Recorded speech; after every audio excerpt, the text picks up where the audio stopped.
It's really great to be here with all of you today. My name is Rachel Connor, and I am a grain merchandiser here at the Poet Menlo location. What that means is that I help purchase all of the grain in the bins from nearby farmers. And it's truly the honor of a lifetime to welcome President Joe Biden and all of our distinguished guests to Poet today. I am a fifth-generation farmer who was born and raised right here in Iowa. I've spent countless hours on the farm, driving a tractor, and many more in college and grad school studying agronomy. These days, I drive nearly 100 miles round trip to work here at Poet, where we make plant-based biofuels, nutritious feed, and a growing number of renewable co-products. I'm excited to be part of a company and an industry that's doing its part to make the world a better place. Since I'll be headed back home about 50 miles tonight, you can bet that I'll be fueling up with E15.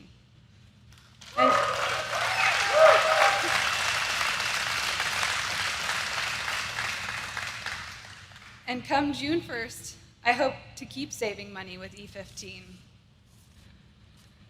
Many of you may recall when President Biden campaigned here in Iowa, he promised to support biofuels, grow green jobs, and cultivate a low-carbon economy. Today, America is battling Putin's price hike, and Mr. President, I can tell you our nation's entire biofuels industry stands ready to help. So ladies and gentlemen, let's give a warm Iowa welcome to President Joe Biden. Be careful driving home tonight.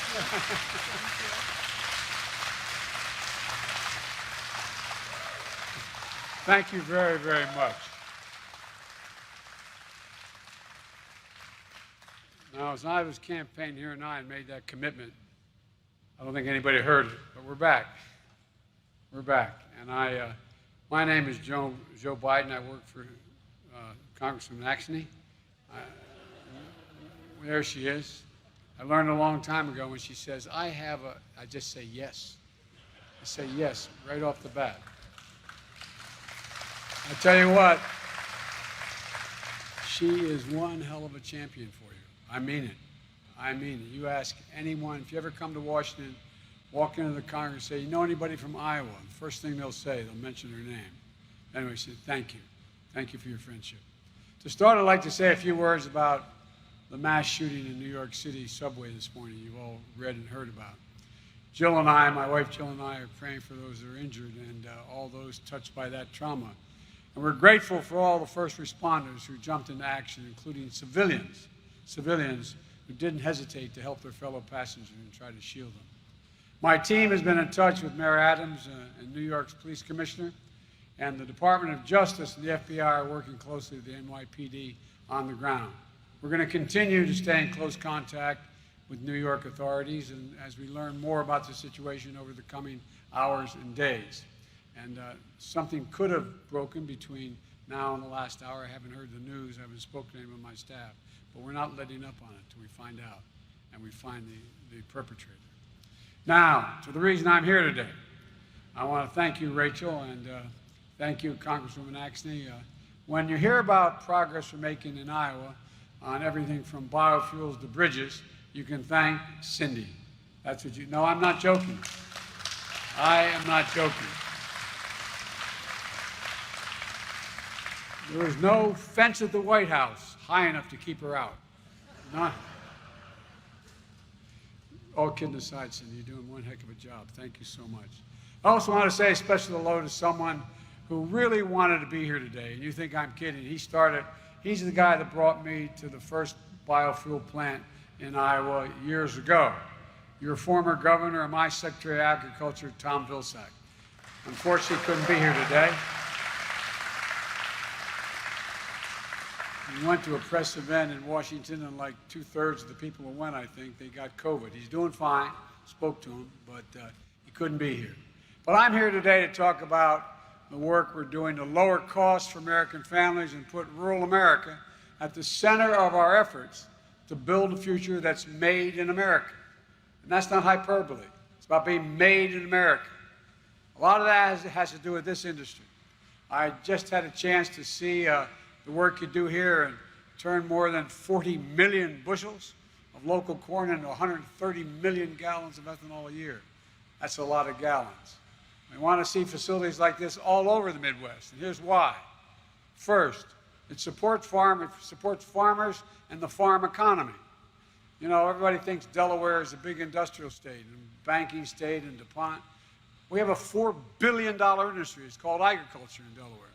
And it's mostly, we have more chickens in Delaware, broiler chickens, than you have in the entire Midwest, I think. But all kidding aside, it is a big industry in Delaware. And my state, everybody thinks is an industrial state. It's a very rural state. The largest city outside of the main city of Wilmington, Delaware, is almost 150,000 people, is 20,000 people. It's a rural state. And so we understand about getting the rural communities engaged and being able to make it generally. And all that corn in the silos is from farmers within 60 miles of here. Knowing you have a buyer gives farmers something they don't often have: peace of mind, certitude about where their product can be sold and to get a fair price for it. Second, it creates good-paying jobs. It's estimated there are over 400,000 jobs directly and indirectly supported by this industry nationwide. There's a lot of people. That's a lot. And a lot of paychecks, and good, decent paychecks. Third, it reduces our reliance on foreign oil. By adding this fuel to our gasoline, 10% or 15%, even more, stretches the supply. And fourth, it gives you a choice at the pump. When you have a choice, you have competition. When you have competition, you have better prices. In addition to all that, you get less harm to the environment, lower greenhouse gas emissions, and you get even byproducts like grain here, which goes into animal feed and which helps cattle producers and lowers their cost. This is an industry with a tremendous future. I've set a goal of zero carbon for aviation sector, for example, by 2050. I've spoken with the leading heads of all major airlines. It's going to require billions of gallons of sustainable aviation fuel. And you simply can't get to net zero by 2050 without biofuels. Aviation.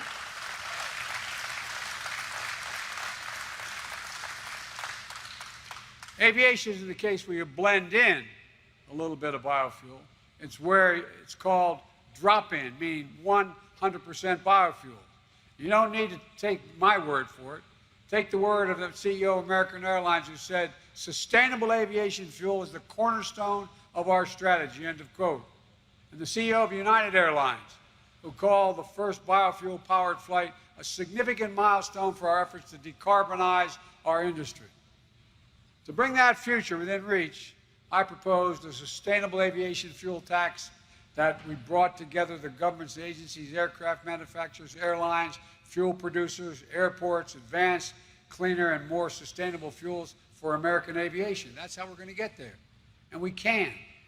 We're in the cusp of so many significant things that are going to happen in this country, not just in the fuel side, but in the next 10 years. Your children are going to see more change in the next 10 years than we've seen in the last 40 years. That's how rapidly technology is changing. So this industry has a role to play in a sustainable energy future. But I'm here today because homegrown biofuels have a role to play right now, as you work to get prices under control and reduce the costs for families. Look, I grew up in a family, not a joke, where if the price of a gallon of gasoline went up, it was a conversation at our kitchen table. It mattered. It mattered with my mom and dad. It made a difference. We felt it. Putin's invasion of Ukraine has driven up gas prices and food prices all over the world. The two largest grain producers in the world, Ukraine and Russia, are not doing what they usually do, so everything's going up. We saw today's inflation data. 70% of the increase in prices in March came from Putin's price hike in gasoline. We need to address this challenge with an urgency that demands. That's why I've called on Congress to move immediately to lower the cost of families' utility bills, prescription drug bills, and more while lowering the deficit to reduce inflationary pressures. And that's what we've done. We lowered the deficit by $300 billion so far. And it's expected. So, folks, we can do these things without raising a penny in tax on anybody in this hall. Yeah. In this giant barn. Look, it's going to make a big difference for families. You know, and it's the most impactful way that Congress can address inflation right now. But even as we work with Congress, I'm not going to wait to take action to help American families. I'm doing everything within my power by executive orders to bring down the price and address the Putin price hike. In fact, we've already made progress since March inflation data was collected. Your family budget, your ability to fill up your tank, none of it should hinge on whether a dictator declares war and commits genocide a half a world away. To help deal with this Putin price hike, I've authorized the release of 1 million barrels per day for the next 6 months from our Strategic Petroleum Reserve. This is by far the largest release of our national reserve in history. It's a wartime bridge to increase oil supply as we work with U.S. oil producers to ramp up their production this year. Coordinated release with partners and allies around the world. I've spent hours and hours with my counterparts around the world trying to get them in on the deal. And shortly after I made the announcement, over 30 countries agreed to release another 60 million additional barrels onto the market. Over 240 million barrels over the next 6 months is the bridge to be able to make sure we are going to be able to keep prices down. This is the largest collective reserve release in history. Hundreds of hours of meetings with key allies, keeping them together, is paying off. Putin was counting on the division of NATO, the division of the European Union, the division of the world. Well, we spent a lot of time, but they're all following, every single one, including in Asia, South Korea, Japan, Australia, all of them. Nations coming together to help deny Putin the ability to weaponize his energy resources against American families in Europe and around the world.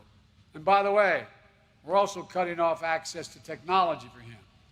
Without American technology, look at the number of major American companies on their own, not at my urging. Over 600 of them, from Exxon to McDonald's, have left Russia. He has a burning tundra, literally. It's burning. The permafrost is burning. He's got a problem. And we're not going to let him cause that problem to spread to the rest of the world. And that helps stop the run-up of oil prices that have begun to bring prices down a little bit. As a result, countries acting together to release this reserve. And America should be seeing the savings. And we're not just learning and leaning on our reserves and our allies and partners to help bring down the gas prices and to power the nation. We're leaning on you, our farmers, our biofuel refiners. Today, I'm announcing that the environmental, and I don't think it's much of an announcement, it's already broken out pretty much the last 24 hours, but the Environmental Protection Agency is planning to issue an emergency waiver to allow E15 gasoline that uses more ethanol from homegrown crops to be sold across the United States this summer in order to increase fuel supply.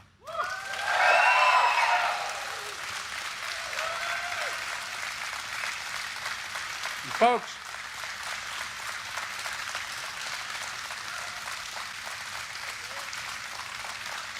I feel like, thank you. I feel like, as a minister, and I feel like I'm preaching to the choir here. But here's what it means. E15 is about 10 cents a gallon cheaper than E10. And some gas stations offer an even bigger discount than that. But many of the gas stations that sell it here in Iowa, Illinois, Minnesota, Wisconsin, Pennsylvania are required to stop selling in the summer. But with this waiver, on June 1, you're not going to show up at your local gas station and see a bag over the pump that has the cheapest gas. You're going to be able to keep filling up with E15, and it's going to solve a whole problem. But it's not going to solve all our problems, but it's going to help some people. And I'm committed to whatever I can to help. Even if it's an extra buck or two in the pockets that they fill up will make a difference in people's lives. And even though E15 is only available in a few thousand pumps today, we're investing more than $100 million to build biofuel infrastructure of the future. Things like blender pumps, the gas pumps that can handle higher blends of bioethanol and diesel fuel. Of course, there's more we need to do to bring down the prices for American families. We're also working to address food prices, because right now, farmers aren't getting a fair deal nationwide, and neither are families at the grocery store. Back in July, I signed an executive order to promote competition to help level the playing field for many family farmers and ranchers. Because, as many of you here know better than anyone, that 4 big companies control more than half the market for beef, pork, and poultry, giving ranchers very few choices about who to sell to get their product. These big conglomerates drive down prices they pay farmers, and even as they drive up prices at the grocery store. So we're investing up to $1 billion in the American Rescue Funds for new and expanded meat and poultry processing capacity throughout this country.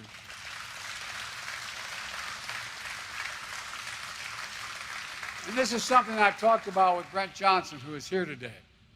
We're going to invest in innovative new products and processors, small businesses, independent businesses, the lifeblood of our economy. It's going to give farmers and ranchers more options to shore up a weak point in our food supply chain and bring down prices for American families. I've said it before and I say it again. I'm a capitalist. But without capitalism, without competition, isn't capitalism. It's exploitation. Exploitation. And bringing down historic economic progress, reducing costs for families also requires investing in infrastructure. My introducer is going to drive home 50 miles. I got to make sure of the thousands of bridges in this state and around the country that aren't safe. I hope you're not going over some of them. And that starts with roads and bridges. It really does.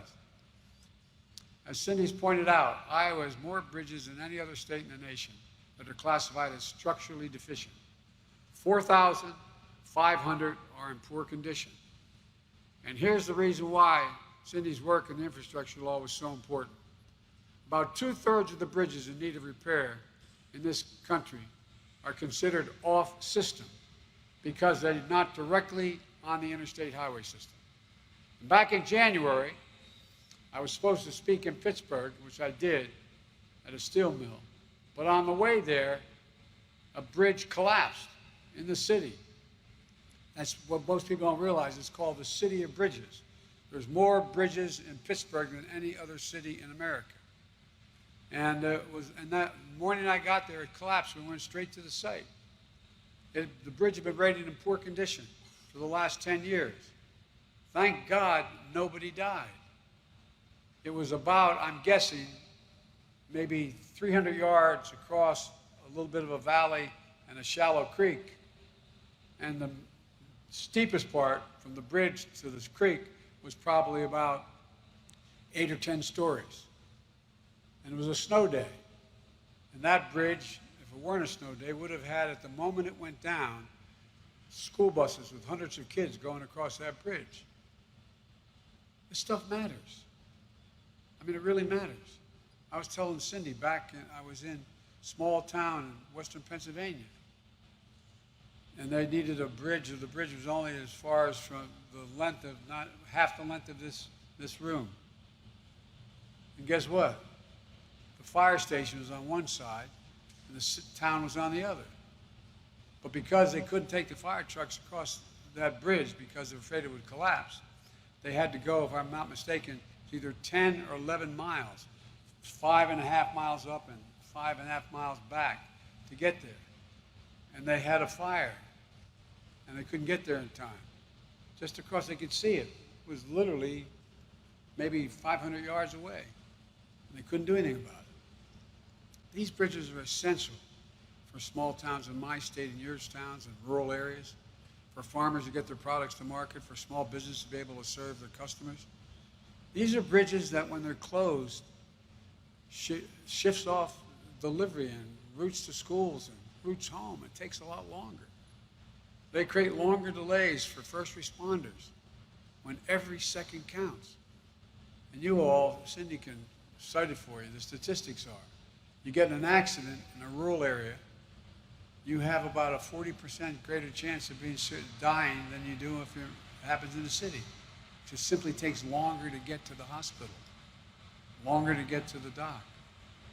So in the bipartisan infrastructure bill, we included $27.5 billion for smaller bridges, including dedicated funding for off-system bridges. And folks, look, we used to be rated the #1 infrastructure, had the #1 infrastructure in the world. We're now #8, the United States of America. The United States of America. And folks, here in Iowa, our bipartisan infrastructure law is delivering $93 million for those bridges just this year. $93 million.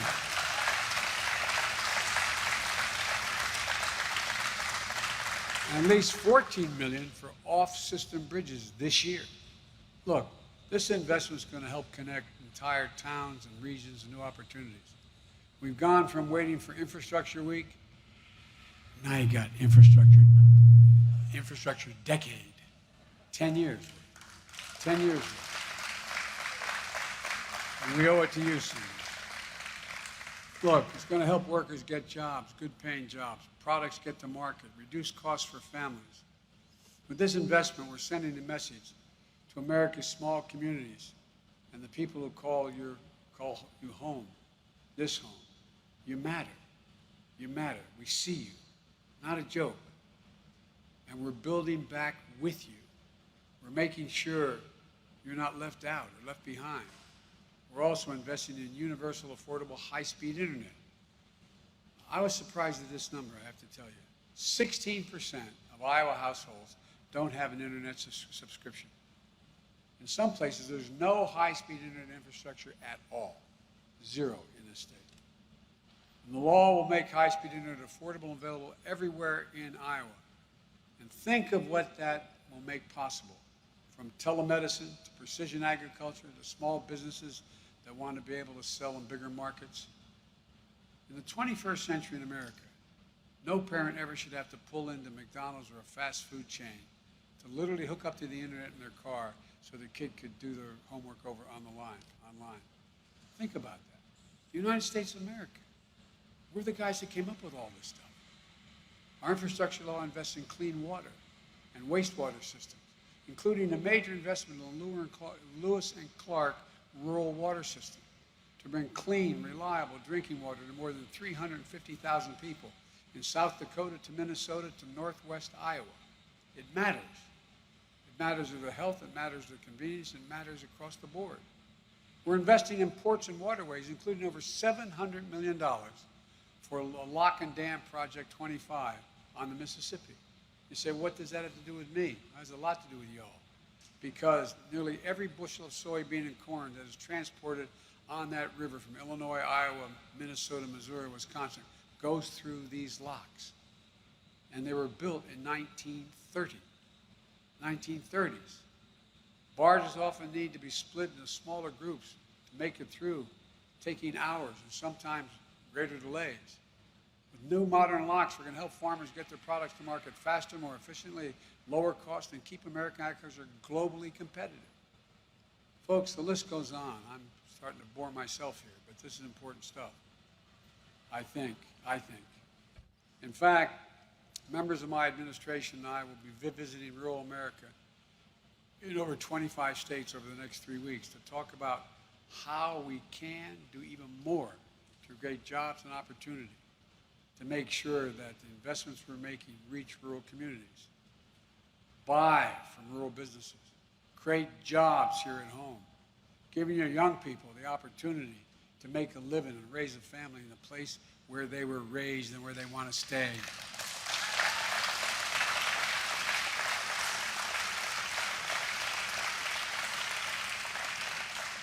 I won't ask the people, I know no woman is over 50 years of age here, but the men are over 50. How many times have you had a son or daughter, niece or nephew, say, I don't want to move, but I have to. There's no job here. I don't have a chance here. We're changing that. Let me close with this. When I was running for office, I heard it 1,000 times. we're going to build an economy around you, the communities who feed and fuel our nation. Well, we are. We are. We're going to deal in people and places that have been left out and left behind for a long time. We're making progress. Over the course of my presidency, our recovery has now created 7.9 million jobs in almost 14 months.